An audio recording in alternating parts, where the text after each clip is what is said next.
I play a guy named Michael Bryce who suffers from extraordinary hubris. He's an executive protection agent, a self-proclaimed AAA rated executive protection agent who early in the movie loses a client, and this sort of sends him down a kind of shame spiral, and sort of his life kind of unravels. This sort of superficial existence that he had was all sort of lost. And when we find him, still close to the beginning of the film, he's actually sort of a much more lower rent executive protection agent. But he still is the best in the business.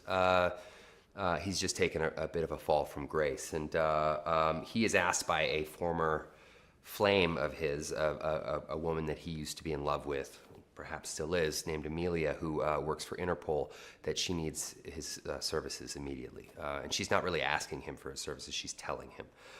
So he complies, shows up, and he finds that his charge is in fact a hitman that he has had a number of encounters with in the past. So in a nutshell, my job is to protect a man who's spent the better part of a decade trying to kill me. These two guys couldn't be more polarized when we meet them, and then as we move through the film, they start to kind of acquire a sort of a begrudging love and respect for each other, and it is a love story. To me, it's the A story of the film. It's a love story wrapped in this incredible, crazy, zany action set piece.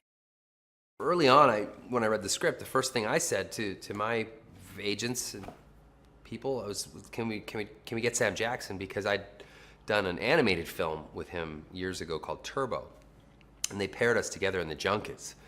And we had great chemistry. And I remember making a kind of a mental bookmark at that moment. I was thinking, oh, if I ever find a sort of a two-hander movie, this is a good guy to do it with. So, and it proves that, at least in my opinion, we were right. We have a good thing going. It's nice.